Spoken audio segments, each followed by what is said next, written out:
नमस्कार, national India news के Delhi metro NCR bulletin में आपका स्वागत है। आइए नजर डालते हैं आज की अहम खबरों पर। मॉडर्ना, फाइजर जैसी विदेशी वैक्सीनों का भारत में आना हुआ आसान, डीसीजीआई ने नियमों में दी छूट। डीसीजीआई के इस कदम से फाइजर और मॉडर्ना जैसी विदेशी वैक्सीन का भारत आने का रास्ता साफ हो गया है।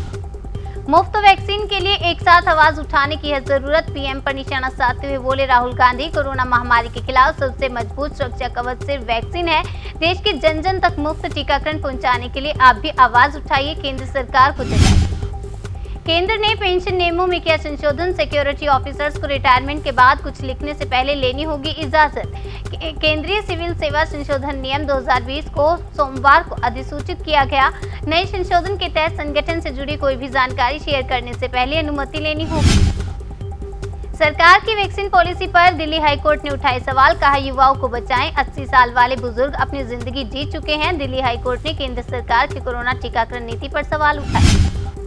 तेलंगाना के स्थापना दिवस पर पीएम मोदी ने दी शुभकामनाएं, कहा राज्य के लोगों के अच्छे स्वास्थ्य और कल्याण की प्रार्थना करता हूं। डॉक्टर मनमोहन सिंह के नेतृत्व वाली यूपीए सरकार ने 2013 में तेलंगाना राज्य की स्थापना को सहमति दी और फरवरी 2014 तक तेलंगाना से जुड़े स्टेटहुड बिल को राज्यसभा और लोकसभा में पास कर दिया गया। 16 साल का ये बच्चा कर रहा कोरोना संक्रमित मरीजों की मदद, ऑक्सीजन कंसंट्रेटर के लिए जुटाए 7 लाख रुपए। चंडीगढ़ के 16 साल के गर्व सिंह ने जरूरतमंद कोविड रोगियों की मदद के लिए ऑक्सीजन कंसंट्रेटर खरीदने के लिए ऑनलाइन 7 लाख रुपए से ज्यादा की राशि जुटाई है। गाजियाबाद में बगैर लाइन के 18+ के लिए वॉक इन वैक्सीनेशन शुरू, जाने क्या है व्यवस्था। गाजियाबाद प्रशासन ने प्राइवेट अस्पताल के सहयोग से 18+ के लिए walk in vaccination centre Indirapuram में शुरू किया है। लोग 1100 रुपए भुगतान कर वैक्सीन लगवा सकते हैं। अगली खबर एमपी से है, जहां ना मास्क ना सोशल डिस्टेंसिंग। पूर्व मंत्री की अंतिम यात्रा में उमड़ी हजारों की भीड़। मध्य प्रदेश में बीते दिन पूर्व मंत्री लक्ष्मीकांत शर्मा का निधन हो गया था। विदिशा के सिरोंज में उनका अंतिम संस्कार किया गया, लेकिन इस दौरान हजारों की भीड़ उमड़ गई। ना किसी ने मास्क पहना और ना ही कोई सोशल डिस्टेंसिंग का पालन किया। अगली खबर तमिलनाडु से है, मोर्चरी में लगा कोरोना मरीजों के शवों का ढेर। अस्पताल ने परिजनों से कहा खुद ढूंढे, पहचाने और ले जाएं। तमिलनाडु के थेनी मेडिकल कॉलेज से इंसानियत को शर्मसार करने वाला मामला सामने आया। यहां कोरोना संक्रमित शवों को एक ही कमरे में पटक दिया गया। इतना ही नहीं, अस्पताल प्रशासन ने मरीजों से कहा कि वो खुद आए, शव की पहचान करें और ले जाएं। अगली खबर ग्रेटर नोएडा से है, ऑक्सीजन इंजेक्शन के बाद अब प्लाज्मा की कालाबाजारी करते गिरफ्तार। इनमें एक आरोपी अनिल नोएडा का रहने वाला है, जबकि दूसरा आरोपी रोहित बुलंदशहर का रहने वाला है। 2 आरोपी गिरफ्तार किए गए हैं। इन लोगों द्वारा अस्पताल में भर्ती कोरोना मरीजों को प्लाज्मा बेचा जाता था। ये लोग 1 यूनिट प्लाज्मा की कीमत 35,000 से लेकर 50,000 रुपए तक वसूलते। कोरोना लॉकडाउन में अपने राज्य गए मजदूरों का अब दिल्ली वापस लौटना हुआ शुरू। दिल्ली में मंगलवार कोरोना वायरस संक्रमण के 623 नए मामले सामने आए, जो 18 मार्च के बाद एक दिन में सबसे कम केस है। इससे पहले 18 मार्च को 607 लोग कोरोना से संक्रमित हुए। सुप्रीम कोर्ट में दाखिल याचिका में दावा, कोरोना से हर दिन मर रहे हैं 4 पत्रकार। इलाज और वैक्सीनेशन की सुविधा देने की मांग। पत्रकारों को भी कोरोना से लड़ाई में फ्रंटलाइन वॉरियर घोषित करने के लिए सुप्रीम कोर्ट में एक याचिका दाखिल हुई। इसमें कहा गया कि अब तक 346 पत्रकार कोरोना से अपनी जान गंवा चुके हैं, लेकिन उन्हें लेकर केंद्र और राज्य सरकारों की नीतियों में स्पष्टता नहीं है। याचिका में कहा गया है कि कुछ राज्यों ने वैक्सीनेशन में पत्रकारों को भी प्राथमिकता देने की नीति जरूर बनाई है, लेकिन ऐसा राष्ट्रीय स्तर पर होना चाहिए।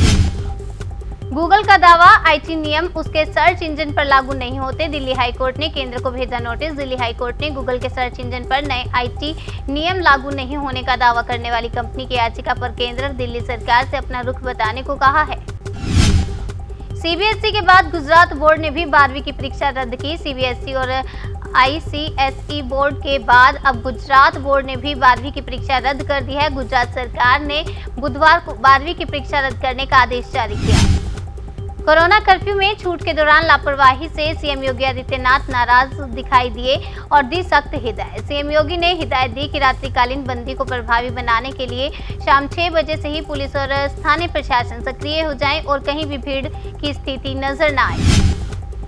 झारखंड में 33 बच्चे मिले कोरोना संक्रमित। सरकार की तीसरी लहर से बचाव की तैयारी जारी। झारखंड में कोविड-19 महामारी की दूसरी लहर में 33 बच्चे कोरोना वायरस से संक्रमित पाए गए हैं।